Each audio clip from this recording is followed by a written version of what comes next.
pessoal, sejam todos muito bem-vindos e todas muito bem-vindas ao canal Escola Online. Eu sou a professora Daiane, professora de língua portuguesa, e pode comemorar que hoje estamos de volta para a última semana do PET, semana 6, com o tema crônica. Antes de começarmos, quero pedir para vocês aquele favor de sempre, para que vocês nos sigam em nossas redes sociais. Inclusive, pessoal, estamos com podcast no Spotify. Então, nos siga, escute os nossos conteúdos enquanto vocês vão fazendo outras atividades aí. E para ficar por dentro de tudo que estamos preparando para vocês, de tudo que já estamos fazendo, vocês podem nos seguir no Instagram. Lá vocês encontram todos os cronogramas, inclusive do nosso projeto Enem Eu Não Erro Mais. Não perca essa oportunidade, tá bem? Então, produção, pode rodar a vinheta.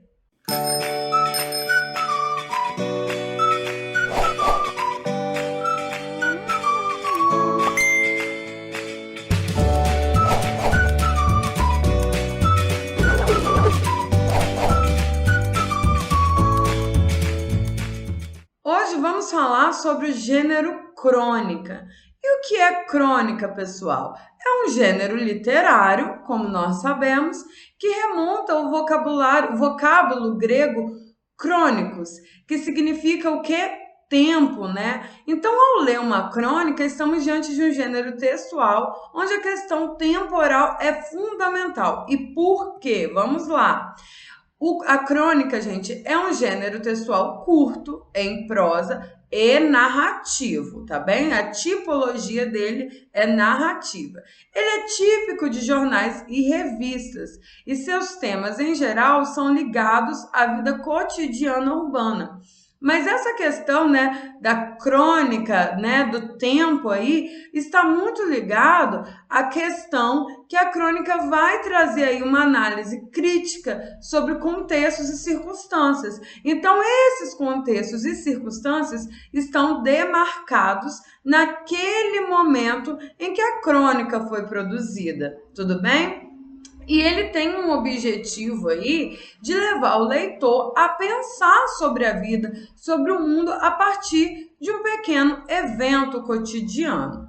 Vamos às características da crônica.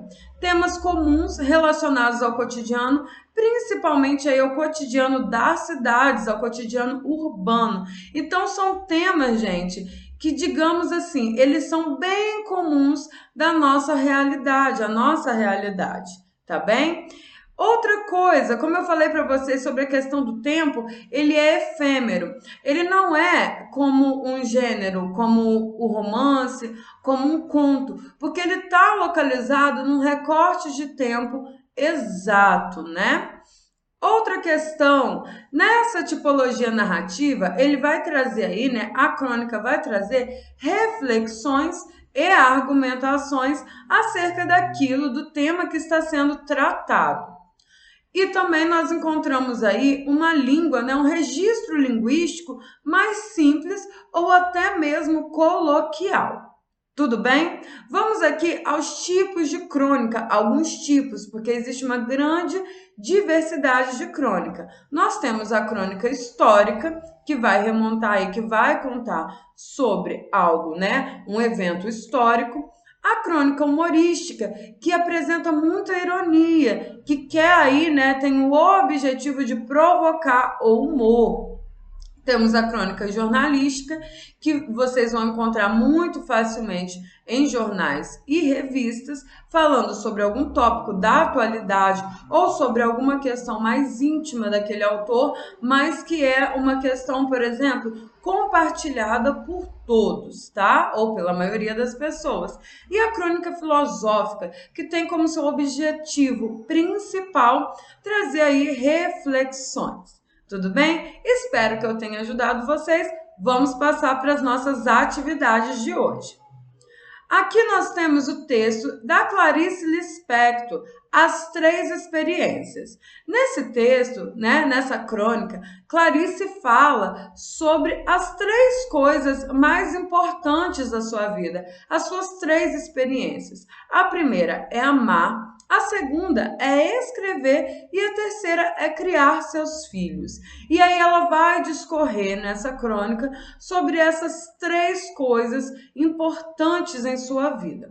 E ao final, ela vai trazer o seguinte, ela vai falar sobre a morte, né? Sobre quando tudo isso, né, chegar ao fim e sobre como ela deseja, né, por exemplo, se ela reencarnar, que ela tenha contato com os seus textos, né? Que ela tenha contato com a experiência, né, da escrita, da leitura da sua escrita, afinal. Mas ela pontua que o quê? Que o amor é o mais importante de todos. Tudo bem? Façam a leitura do texto, é um texto belíssimo, é um texto muito bem construído, claro, né? Por Clarice Lispector, a gente não pode esperar menos do que isso. Então, vamos às nossas atividades, pessoal. Atividade número 1. Na crônica, as três experiências, há um singelo registro da autora sobre si mesma. Nesse sentido, identifique por ordem de importância as experiências de que nos fala Clarice Lispector. Se vocês forem ao primeiro parágrafo desse texto, está bem claro quais são as três experiências e a ordem de importância. A ordem de importância ela vai estar mais clara ao longo do texto. Mas vamos lá à sugestão de resposta, pessoal. Clarice nos fala sobre as três experiências, as quais são as mais importantes em sua vida: amar os outros, escrever e cuidar de seus filhos. Para Clarice, amar está acima desses outros, né? Ela diz que para ela sempre restará o amor, que o amor é algo que não tem como ela fugir, tá bem? Então vamos aqui, pessoal, à atividade de número 2. Em As Três Experiências, Clarice Lispector faz referências às experiências que mobilizam sua vida. Podemos afirmar que essa crônica tem uma função metalinguística? Justifique sua resposta transcrevendo passagens do texto para comprovar. Bora lá, pessoal. O que é metalinguística? O que é a metaliteratura, por exemplo, que é o que nós encontramos aqui? É quando o escritor fala da atividade escrita, né, da sua atividade de escrever, fala também, né, sobre a sua trajetória literária e tantas outras coisas que estão ligadas à sua escrita, à sua atividade enquanto escritor. Então, sim, podemos dizer que há função metalinguística ou metaliterária, mais exatamente, em se tratando de textos literários nessa crônica, quando a escritora fala sobre a importância do ato de escrever em sua vida e de sua trajetória enquanto escritora, conforme os trechos seguintes. Aqui eu destaquei 2 trechos, vocês podem encontrar outros, tá bem? Vamos lá.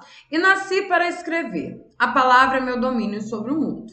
Segundo trecho, talvez porque para as outras vocações eu precisaria de um longo aprendizado, enquanto que para escrever, o aprendizado é a própria vida, se vivendo em nós e ao redor de nós.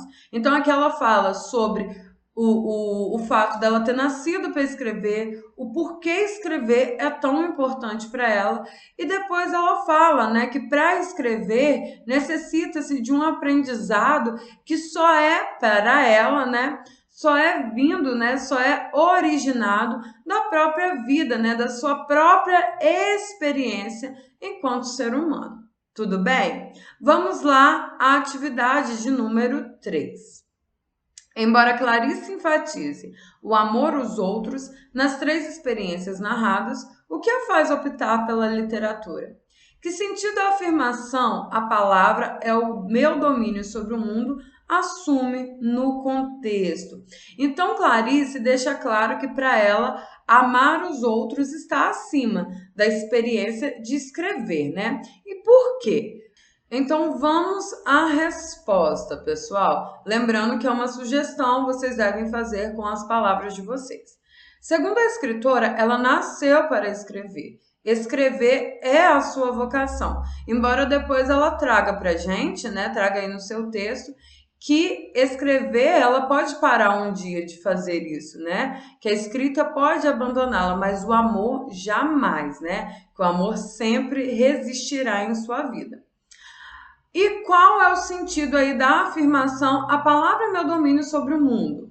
A afirmação sobre a palavra ser seu domínio delineia a sua escolha de escrever. E que a escrita é a forma como ela consegue enxergar a vida, pois a mesma é gerada pelo aprendizado da vida. Ela deixa muito claro que a palavra, né, que a escrita, ela é gerada pelo aprendizado da vida e tudo que há ao seu redor, né? Então, essa é a minha sugestão. Vamos à atividade de número 4. O que Clarice Lispector revela ao dizer que quando eu ficar sozinha, estarei cumprindo o destino de todas as mulheres? Se vocês voltarem ao texto, ela está falando neste exato momento sobre o cuidado, sobre a criação dos filhos e sobre a hora da partida desses filhos, que é comum a todos nós, né? Que é comum às nossas mães e a nós que somos apenas filhos por enquanto. Então vamos lá, sugestão de resposta. Clarice revela que, assim como as demais mães, quando seus filhos partirem, terá cumprido com suas obrigações maternas, pois não os criou para si, mas para eles mesmos. Então é aquela velha história que a gente sabe, né? Que não se cria os filhos para si, mas se cria os filhos para o mundo, né? Que os filhos vão tomar aí os seus caminhos, terão as suas escolhas sobre aquilo que eles querem seguir e não vão ficar ali, né, debaixo das asas das mães a vida inteira. Bom, há controvérsias, mas isso aí é uma escolha dos próprios filhos, né? Vamos lá, galera. Atividade de número 5 da FADESP 2014 adaptada. Para Clarice Lispector, escreveu uma experiência. Letra A, acidental e feliz. Acidental, gente?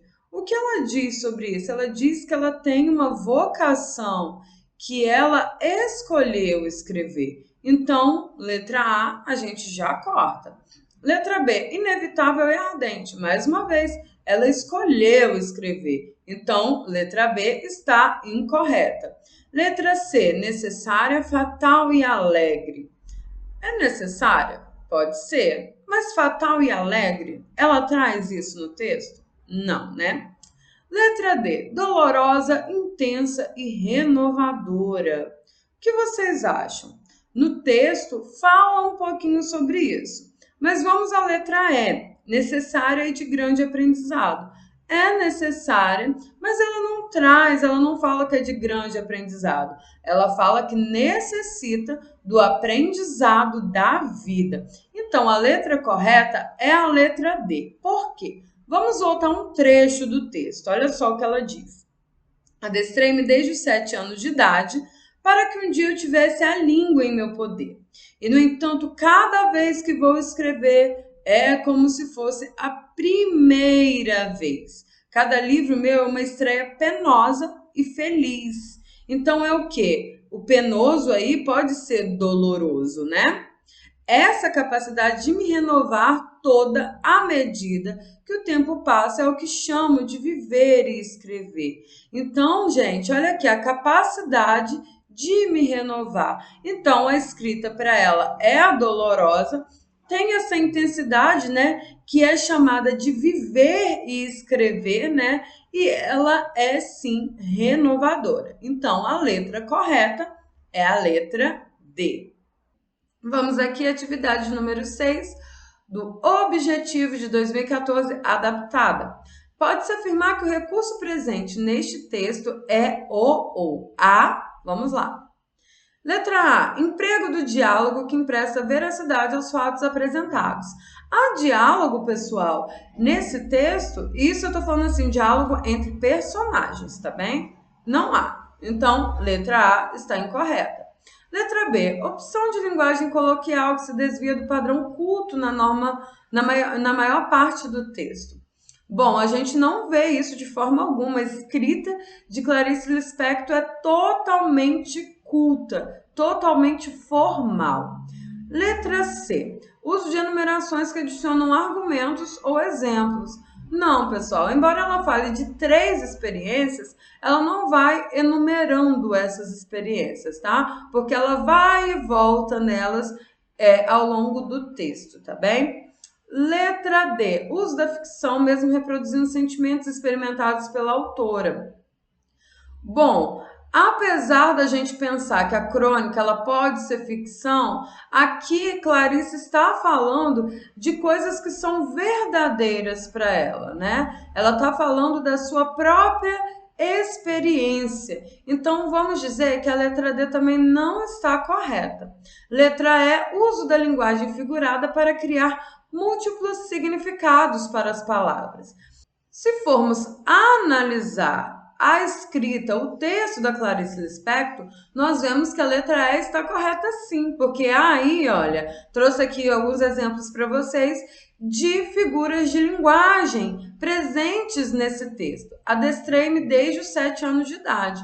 Mas adestrar não é algo, né, uma ação que se faz com animais, então aqui podemos dizer que é uma catacrese, ela usa um termo aí que não há um equivalente para isso, ou mesmo uma hipérbole, né, que ela está usando o adestrei-me, né, dizendo aí sobre uma intensidade do treinamento que ela fez desde criança para ser uma escritora. Aqui nós temos outro exemplo. Sei que um dia abrirão as asas para o voo necessário. Aqui ela está falando dos seus filhos. E esse abrir as asas, né, para o voo necessário é o quê? Ir embora para seguir a própria vida. Então é uma metáfora do que acontece com os filhos, né? Crescem e vão seguir os seus próprios caminhos, as suas próprias escolhas. E aqui por último eu trouxe outra. Escrever é alguma coisa extremamente forte, mas que pode me trair e me abandonar. Ué, escrever não é uma ação, não é inanimada? Então como ela pode me trair e abandonar? Então aqui a gente tem a figura prosopopeia, né? Ou a personificação. Tudo bem? Então, nós temos a número 7, que vocês deverão fazer aí uma crônica, um poema, ou um slam, ou um rap, né? Como a gente estudou aqui ao longo do PET volume 2. E aqui tem uma questão que sirva de mensagem para jovens como você. Então, o recorte temático que vocês deverão fazer é pensando na realidade, na vivência, na experiência dos jovens, assim como vocês. Então, aproveitem essa atividade para escrever aquilo que está no âmago, aquilo que vocês desejam falar, as preocupações que vocês têm ou aquilo que tem mais importância para vocês, tá bem? Então, pessoal, chegamos à última semana do PET Volume 2. Parabéns para nós! Estamos aqui terminando uma etapa, ufa, né? Agradeço a todos vocês que estiveram aqui conosco. Fiquem ligados no nosso projeto Enem Eu Não Erro Mais. Deixa seu like nesse vídeo, deixe seus comentários também. Até o volume 3. Tchau, tchau!